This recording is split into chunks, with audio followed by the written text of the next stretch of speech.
For decades, Boeing could count on one thing: American Airlines would buy its biggest long-haul jets. But with the 777X, that loyalty suddenly disappeared. Delta said no, American said no, United hasn't moved. And for Boeing, that's not just awkward, it reveals something much bigger about how flying has changed. To understand why, we have to look at how Boeing accidentally stopped designing planes for America and started designing them for a completely different side of the world. When Boeing built the original 777 back in the 90s, they basically let United Airlines help design it. It was made by Americans, for Americans. It became a massive hit, with over 180 first-gen aircraft ordered domestically, making the US the single biggest market for the type. But fast forward to the 2010s, when Boeing started planning the new 777X, the center of gravity had shifted. The loudest customers weren't sitting in Chicago, Atlanta, or Dallas anymore. They were in the Gulf. Airlines like Emirates and Qatar Airways had perfected a business model called the Super Hub. Think of places like Dubai or Doha as giant human funnels. They fly massive planes to scoop up thousands of passengers from Southeast Asia, India, or Australia. Bring them all to a central mega airport in the desert, and then sort them onto other flights bound for the UK, Europe, or North America.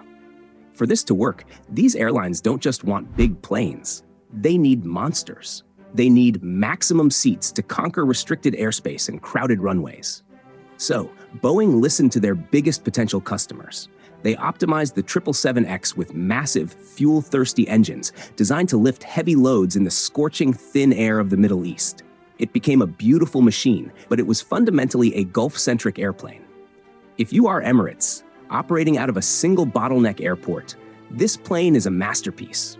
But the moment you bring that same logic over to a US airline with a completely different map, the math completely breaks down. Because American Airlines don't have a single bottleneck problem, and that changes everything about how they buy planes. If you walk into a modern US long-haul jet today, what you see isn't a packed bus, it's a flying luxury hotel. And that environment completely kills the 777X's main advantage. See, American carriers wouldn't simply pack this giant plane with the maximum number of economy seats and call it a day. They load it with massive, heavy business class pods, premium economy, and extra legroom zones. These premium seats take up a staggering amount of floor space just to hold one person. By the time a US airline fits the 777X with their fancy, low-density luxury cabins, the actual seat count plummets. Suddenly, you're stuck paying for giant heavy engines without carrying enough passengers to justify the scale. US airlines learned this lesson the hard way with double-decker giants like the Airbus A350 and the Boeing 747. They realized that in the volatile US market, being nimble is way better than being big. Flying a megajet is a massive gamble every single time it leaves the tarmac. If it's 100% full, you make a fortune. But if it's only 60% full, you are burning a frightening amount of money flying empty seats across the ocean. Instead of taking that risk, US airlines rely on having multiple hubs scattered across the country. American has 9 major hubs, Delta has 8, and United has 7. Many of these are in secondary cities like Denver, Charlotte, or Minneapolis, where traffic isn't boiling over and there's still room to grow. This lets them split passenger traffic into smaller, more manageable streams. They'd much rather fly 2 or 3 smaller planes throughout the day. And honestly, as a passenger, you want that too. No one wants the stress of knowing there is only one flight per day at 6 a.m., forcing you to wake up at 3 a.m. just to avoid ruining your entire trip. Smaller jets let airlines offer more departures, and that makes the whole network easier to sell. When smaller, highly efficient jets are already keeping passengers happy and doing that exact job beautifully, buying the biggest monster on the market becomes impossible to justify. The 777X is late to a party where most of the seats are already taken. While Boeing was working through years of production delays, certification challenges, and schedule slips, US airlines kept making fleet decisions. They couldn't pause long-haul planning forever and wait for a delayed Boeing flagship. So they found their soulmates in 2 other aircraft, the Boeing 787 Dreamliner and the Airbus A350. But here's where it gets interesting. The big 3 US carriers aren't ignoring the 777X for the same reason. Each airline has its own highly specific roadblock. Delta is the clearest example, and their rejection comes down to one word: simplicity. They officially closed the door on the 777X when they doubled down on the Airbus A350, ordering the largest version, the A350-1000. For Delta, the A350 does everything they need. Introducing a brand new aircraft type like the 777X would just add a massive logistical headache of new pilot training, unique spare parts, and separate maintenance teams. Delta looked at the math and chose an optimized, streamlined fleet over Boeing's raw size. American Airlines has a completely different problem. They have the least ambitious long-haul network of the big three, but the one obvious place where they could use a massive airplane is London Heathrow. Because airport slots there are so incredibly restricted and expensive, you want to cram as many people as possible into a single flight. But there's a catch built into the business relationship. American is deeply tied to British Airways across the Atlantic. BA already plays a huge role moving passengers through Heathrow on their own massive jets. If American Airlines suddenly bought the 777X and dumped a massive wave of new seat capacity into that market, it would eat away at British Airways' demand and step directly on its partners' toes. For American, saying no to the 777X isn't about fleet planning.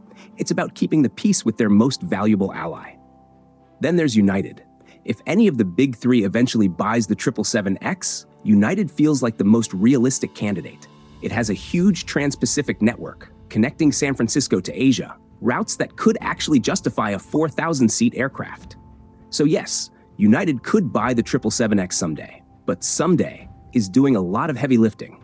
United was a very late adopter of the older 777-300ER.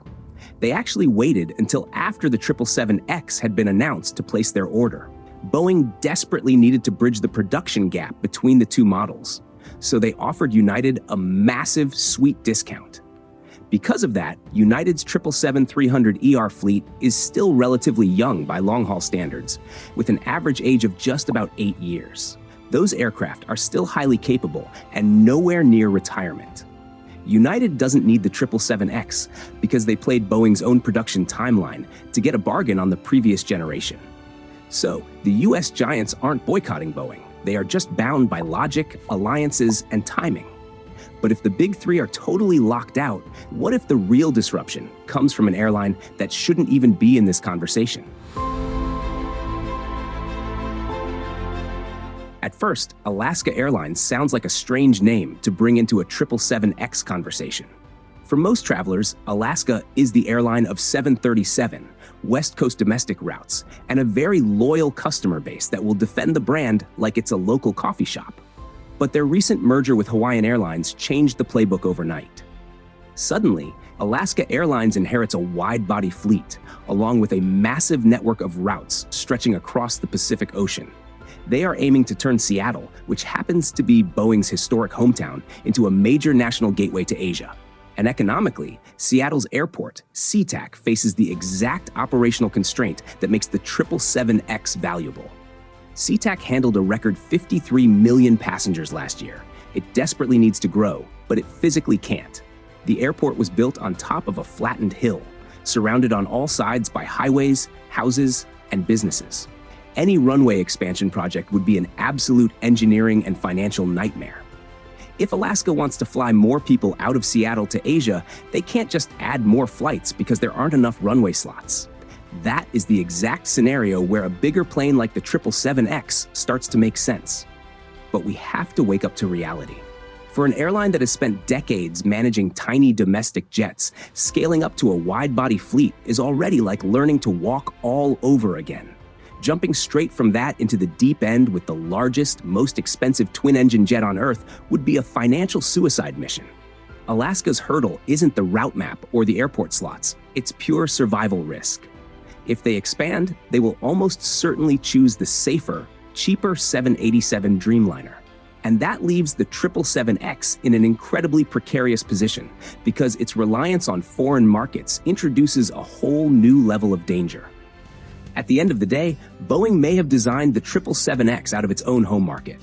That creates a major risk. The program's success now depends heavily on the Middle East. If economic or geopolitical shocks hit the region, key orders from Emirates and Qatar could be affected. In the past, Boeing could rely on U.S. airlines to step in during tough times. This time, carriers in Atlanta, Dallas, and Chicago seem content to sit on the sidelines. The 777X isn't a bad airplane. It's just not the airplane America needs. What do you think? Will United eventually give the 777X a lifeline in the US, or is its future destined to be dominated by foreign carriers? If you enjoyed this video, don't forget to like, subscribe, and let me know your thoughts in the comments. Thanks for watching, and I'll see you in the next one.